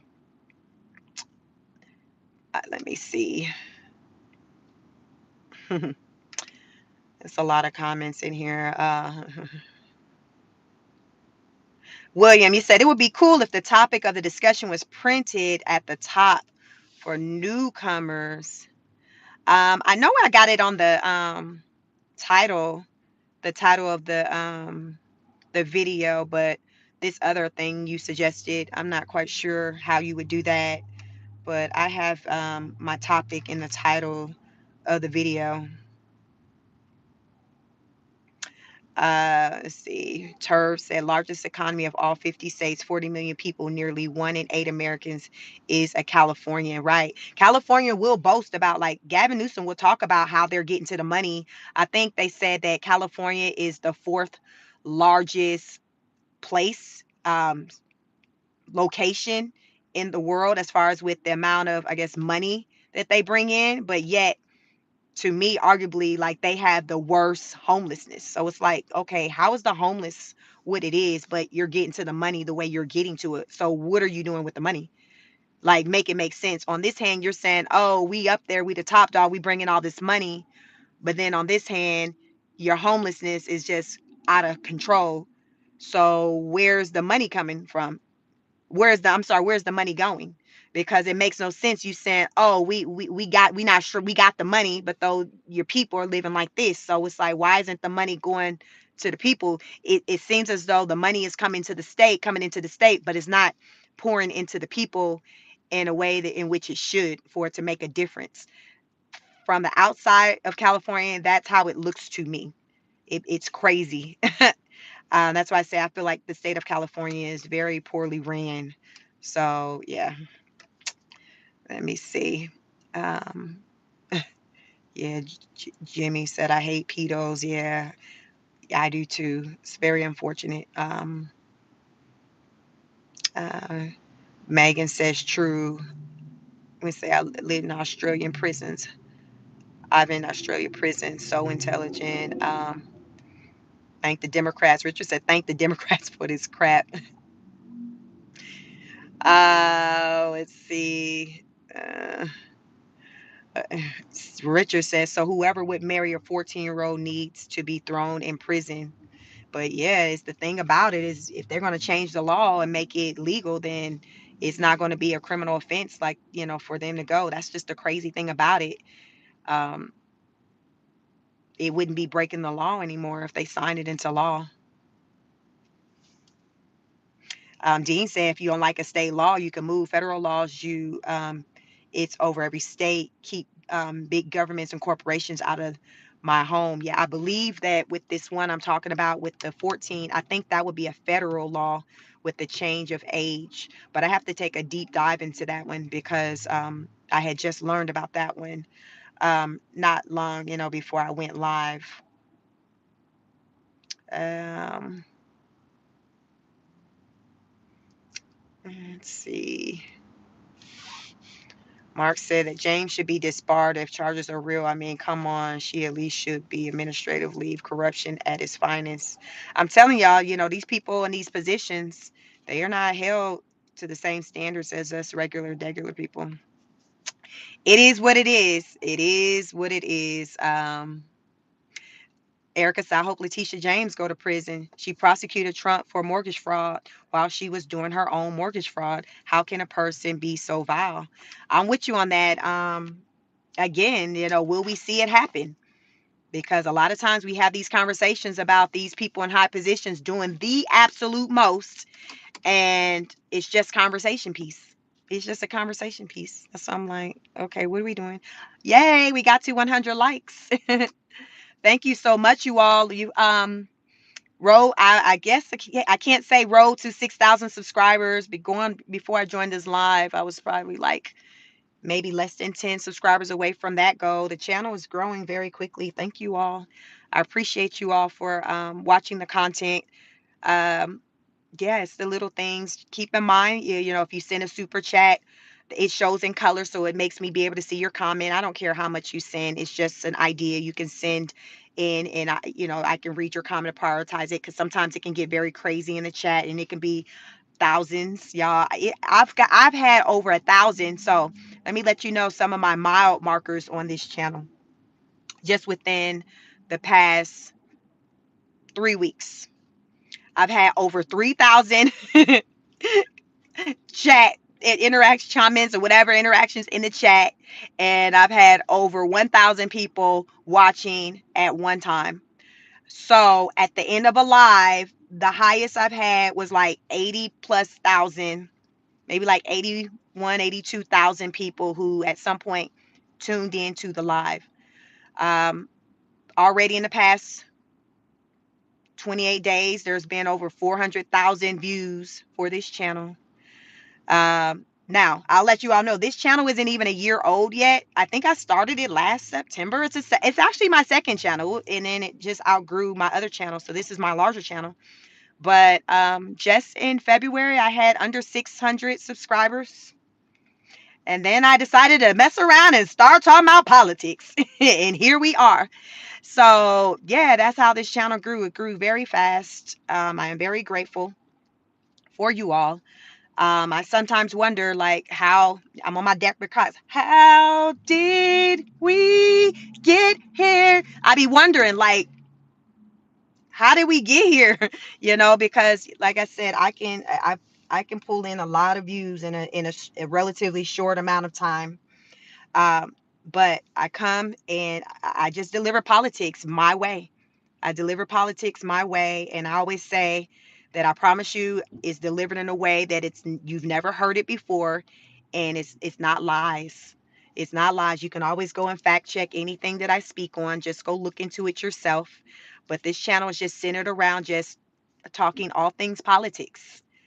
And apparently it's something that many people are here for. So that's how the channel has been able to grow as quickly as it has. So yeah, I'm pretty sure when we get off this live, we'll be at over 6,000 subscribers. So thank you all. Um, Thank you for anyone who's recently subscribed to the channel. I welcome you all. I hope you stick around. I welcome everyone. Just be respectful. Just be respectful. That's all I ask. It's the little things I always say. It's just the little things for me. I don't require a lot. I just say, hey, just be respectful. Talk your talk. You don't have to agree with me. Just be respectful, because sometimes I'll learn and it may have me to start to think differently, because now it's like I got enlightened with something new. That's why I say today I may speak one way and you may listen to me speak on another day, and I'll have a different tone, or I'll be speaking differently. And what that means is that I learned new information. So when I learned new information, it had me to kind of switch gears, switch my thought process, because now I have new information. You see how that works? You can't die on the cross. You can't be like, nope, I don't want to be wrong. I'm not going. That's not how I roll, y'all. If I was talking one way and then I come to learn that the way I was thinking wasn't the right way, because maybe I didn't have the right information or all the information, and it results with me now thinking differently. That's what it's about over here. So you all will see me grow and evolve, because I'm not going to just stick around and just down across on something because, well, I said I supported him, so I'm going to continue to support him. No, I'm going to tell you, yeah, I had to switch sides, y'all. Like, it's going to be on that. That's why over here it's unbiased, as I talk about the good, the bad, the ugly when it comes to politics. And I voted for Donald J. Trump. I voted for him. I voted for him. I say that all the time. I voted for him, but you will come over here and hear me giving him that work. If he's doing something that I'm like, damn, Now, I don't remember him talking about doing all that, so I'll do that type of thing over here. So I'll talk about, the good that he's doing, and then I'll talk about the things that I'm just kind of not here for him. And that's what it's about for me. It's just that's why I say, I'm independent. I'm independent. I go with who's talking, who's talking, or whose policies align with whatever my views are, my beliefs, things like that. It's just like, that's kind of, I don't subscribe by red or blue. I don't. I used to, like most black people, out Democrat. That's the way I was raised. You're a Democrat. You vote Democrat. You vote for people that look like you. Until I came to understand that that's not how you do it. And voting that way will have you down bad. Just like the Democrat Party is down bad. Like voting on, that's what they call it. Um, what do they call it? Identity politics. That was the new term I learned this past election season. Identity politics. That's when you're kind of voting based on, like, because somebody looked like you. Just, and I did that. And after Obama, I never did that again. So when you know better, do better. When you know better, you do better. So I move different now when it comes to, politics, and I'm just listening on what you're talking about. And that's why Kamala, just because she tried to present herself as black, I didn't fall for it, because I'm like, sis, you ain't talking about nothing. Obama got me. You ain't finna get me. And I'm one of the people that don't even think you black. But all right, then, you just keep talking your talk. But you not finna get me. And that, a lot of people that look like me felt that way. a lot of people, felt that way. They're like, nah, Obama got me, but you're not gonna get me. You live and you learn, right? You live and you learn. So even when I look back now, if I had to do it again, I still would not have voted for Kamala. I will say that. I still can't even tell you what she stands for. I think most people really couldn't, because usually in her interviews, she'd cackle, she'd laugh a lot, and then she'd just talk about what Trump was doing. Like, she didn't never really just have a solid stance on what she was here for. Um, she didn't have a lot, and I think that's why she didn't do well, because people still was confused about where she stood with things. And that, I think that worked against her.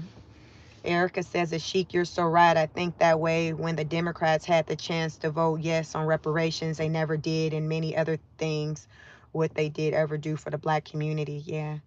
And so as I grew, I came to pay attention to things like that, to see that people that did look like me didn't vote for things that would help people that look like me.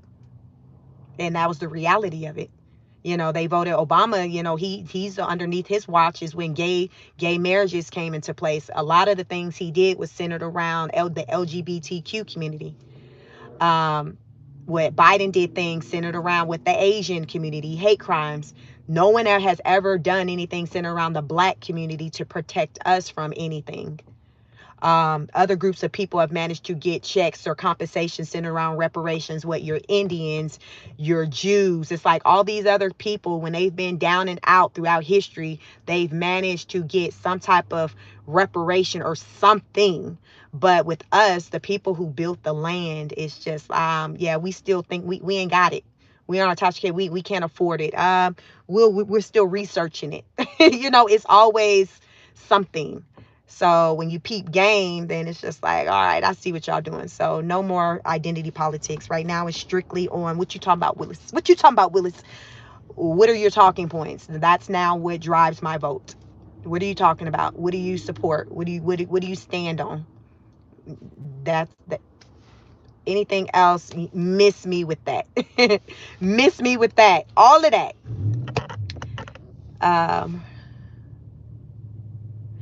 DC091 says, you think Donald Trump is going to help you? Honestly, right now, no, I don't.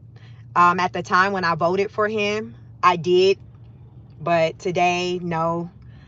I personally feel like Donald Trump, I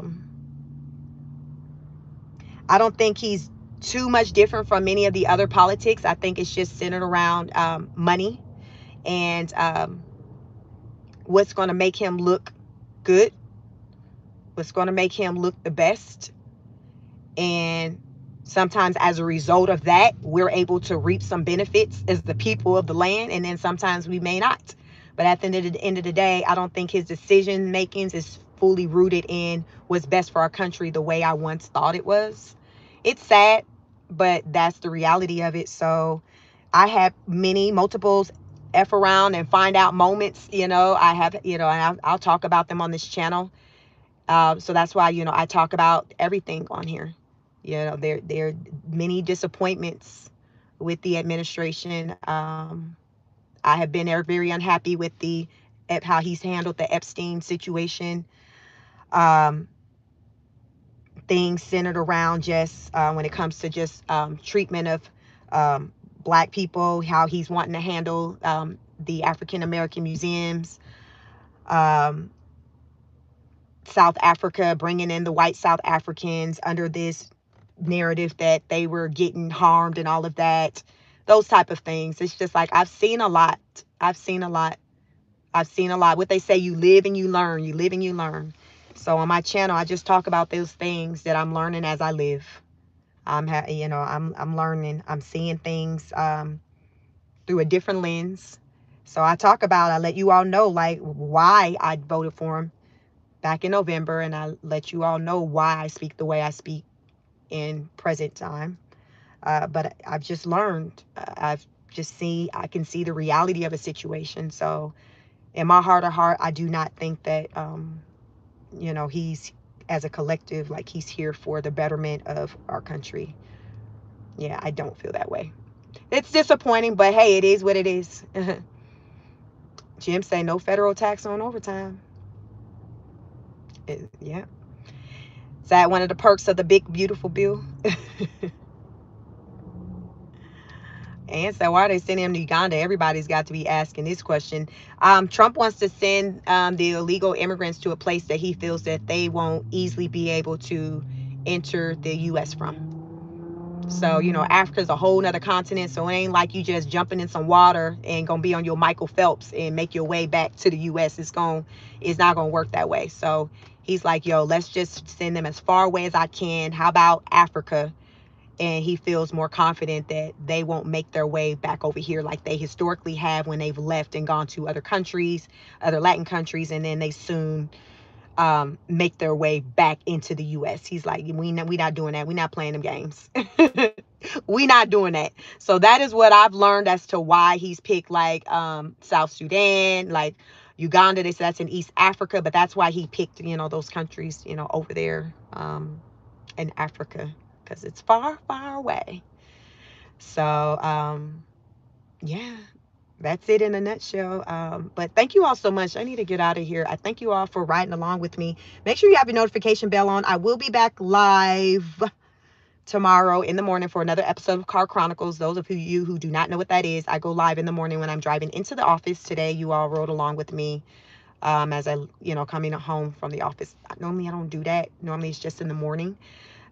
So if you want to catch my political content in the mornings, I do that on Tuesdays between 7:30 and 8:30. So it varies. So just look for me around 7:30 in the morning tomorrow. But have the notification bell on. Make sure that you have that on so you know when I go live so you don't miss out. Because I notice y'all be real engaged on these lives. But no one, I don't really get comments or anything after a post. So it seems like people like the live experience because y'all be just real active up in here. But I only pretty much do lives. Lately, I've been kind of getting into my I've been doing little shorts. I haven't done one today, so stay tuned. I may put one up. But if you have not seen any of my shorts, check them out. I did them all over the weekend. Each day I did a different one.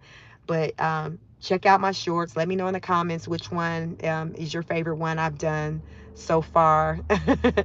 But yeah, so that's my new thing. That's my new thing. So stay tuned. Yeah. And you all go out. Happy Monday. Happy Monday. Stay tapped in. Stay vigilant. It's hard out here for a pimp. Pimping ain't easy. It's hard out here in these streets. It's hard out here in these streets. Richard said, thanks for a normal listening. Thank you for joining. You all, make sure you hit the like button.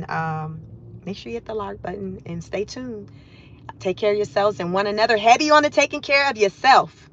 We out here worried about everybody else, but not worried enough about ourselves. So take care of yourself and one another. Like attracts like. Be nice. Be nice to somebody. Be nice. Be nice. Until next time, catch you on the next broadcast. Have a wonderful evening. Peace.